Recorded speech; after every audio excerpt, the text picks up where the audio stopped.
চ্যাটজিপিটির কোর্সের এই ভিডিওতে আমরা জানব চ্যাটজিপিটি সম্পর্কে। চ্যাটজিপিটি কী, চ্যাটজিপিটি কীভাবে আসছে, চ্যাটজিপিটির পেছনের মানুষগুলো কে কে, চ্যাটজিপিটির কী করতে পারে, চ্যাটজিপিটির লিমিটেশনসগুলো কী কী। সো চ্যাটজিপিটি এই কথাটির সাথেই দেখেন চ্যাট শব্দটা যুক্ত আছে।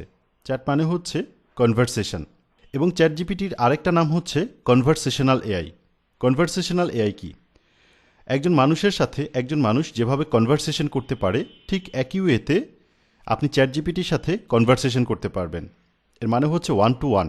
আপনি চ্যাটজিপিটিকে কোনো একটা প্রশ্ন করবেন, চ্যাটজিপিটি সেটা একটা অ্যান্সার দিবে, এবং সেই প্রশ্নের সূত্র ধরে বা সেই অ্যান্সারের সূত্র ধরে আপনি যখন আরেকটা প্রশ্ন করবেন সেই অ্যান্সারটা দিবে। এবং চ্যাটজিপিটির মজার একটা ব্যাপার হচ্ছে কনভারসেশনে পুরনো কোনো একটা সূত্র ধরে আপনি যদি তাকে আবার একটা প্রশ্ন করেন, সে ওই যে আগের কনভারসেশনে তার সাথে যে কথোপকথনটা আপনার হয়েছে সেটাকে সে মনে রাখবে এবং সেই অনুযায়ী আপনাকে অ্যান্সার দিবে। তাহলে এবার চ্যাটজিপিটি সম্পর্কে ব্যাকগ্রাউন্ড সম্পর্কে একটু বিস্তারিত জেনে নেওয়া যাক। চ্যাটজিপিটি প্রথম লঞ্চ হয় নভেম্বরের 30 তারিখ 2022 সালে, এবং এটার অর্গানাইজেশনটা হচ্ছে ওপেন এআই। ওপেন এআই হচ্ছে একটা রিসার্চ অর্গানাইজেশন যেটা মেইনলি আর্টিফিশিয়াল ইন্টেলিজেন্স নিয়ে কাজ করে। ওপেন এআই প্রতিষ্ঠিত হয়েছিল 2015 সালে, এবং এটার প্রতিষ্ঠাতাদের মধ্যে অন্যতম একজন ছিলেন ইলন মাস্ক।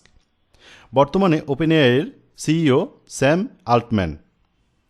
ওপেন এআই 2019 সালে মাইক্রোসফট থেকে একটা বেশ বড় একটা ইনভেস্টমেন্ট পায়, $1 বিলিয়ন।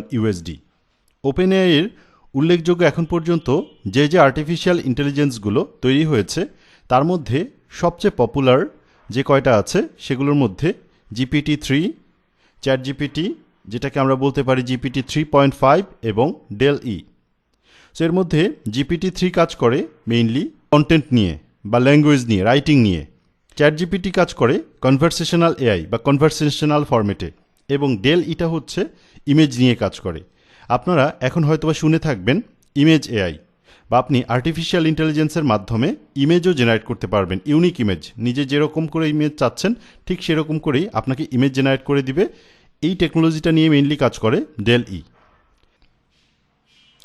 চ্যাটজিপিটিটা আসলে GPT-3 এর একটা আপগ্রেড ভার্সন, যেটাকে আমরা বলতে পারি 3.5, যেটা GPT-3 এর চেয়ে অনেক বেশি পাওয়ারফুল এবং আরও অনেক বেশি ক্যাপাবল। চ্যাটজিপিটির যদি রেগুলার কিছু টাস্কের কথা বলি বা রেগুলার কিছু অ্যাপ্লিকেশনের কথা বলি, তার মধ্যে অন্যতম হচ্ছে ল্যাঙ্গুয়েজ ট্রান্সলেশন, মানে এক ভাষা থেকে আরেক ভাষায় সে ট্রান্সলেট করতে পারে। কোনো একটা কন্টেন্টকে সে সামারাইজ করে দিতে পারে, ডায়লগ জেনারেট করতে পারে। আপনি তাকে প্রশ্ন করবেন, প্রশ্নে অ্যান্সার দিবে। যে কোনো প্রশ্ন করবেন, প্রশ্নে অ্যান্সার দিবে, এবং প্রশ্নের অ্যান্সারটা আপনার ইন্টেনশন বুঝেই সে দিবে, আপনি যেভাবে চাচ্ছেন সেভাবে। আপনি কোনো একটা ডেসক্রিপশন দিয়ে সেই অনুযায়ী যদি আপনি একটা প্রশ্ন করেন, সে সেইভাবেই আপনাকে অ্যান্সার দিবে। চ্যাটজিপিটির আরও একটা অ্যাপ্লিকেশন হচ্ছে এটা একটা চ্যাটবট, এবং এটা একটা ভার্চুয়াল অ্যাসিস্ট্যান্ট। চ্যাটজিপিটির সবচেয়ে বড় যে লিমিটেশন বা GPT-3 এর যে সবচেয়ে বড় লিমিটেশন সেটা হচ্ছে এর জ্ঞানের সীমাবদ্ধতা 2021 সাল পর্যন্ত।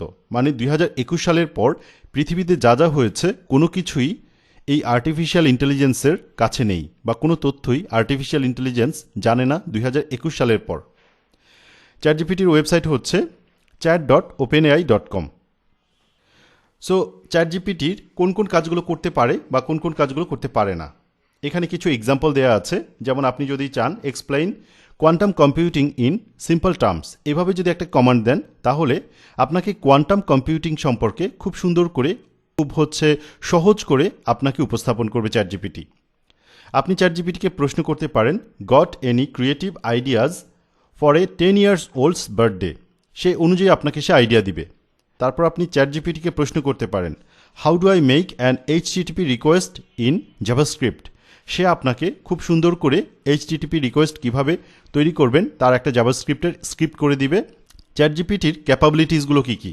প্রথমত, এটা কনভারসেশনকে মনে রাখতে পারে। এর আগে যে কনভারসেশনগুলো হয়েছে আপনার সাথে, সেই কনভারসেশনগুলো মনে রাখবে এবং সেই অনুযায়ী আপনাকে অ্যান্সার দিবে।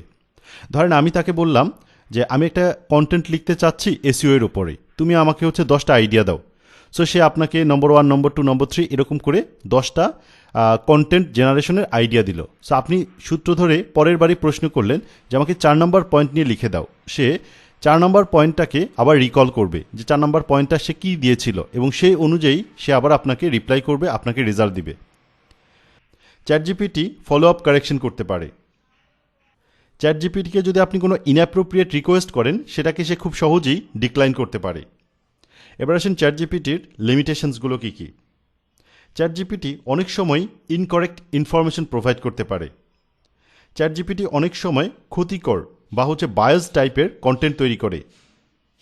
চ্যাটজিপিটির লিমিটেশন, যেটা একটু আগেই বলেছি, 2021 সালের পরের পৃথিবী সম্পর্কে চ্যাটজিপিটির বিন্দুমাত্র কোনো ধারণা নেই। তার মানে আপনি যদি খুব রিসেন্ট 2022 সাল বা 23 সাল কোনো একটা ঘটনা নিয়ে চ্যাটজিপিটির কাছে কোনো কিছু জানতে চান, তাহলে খুব স্বাভাবিকভাবেই সেই সম্পর্কে চ্যাটজিপিটি কোনো অ্যান্সার আপনাকে দিতে পারবে না, কারণ চ্যাটজিপিটির কাছে 2021 সাল পর্যন্ত পৃথিবীটা, 2021 সালের পরের পৃথিবী চ্যাটজিপিটির অজানা। সো আশা করি চ্যাটজিপিটি কি, চ্যাটজিপিটি সম্পর্কে একটা ওভারঅল ধারণা পেয়েছেন।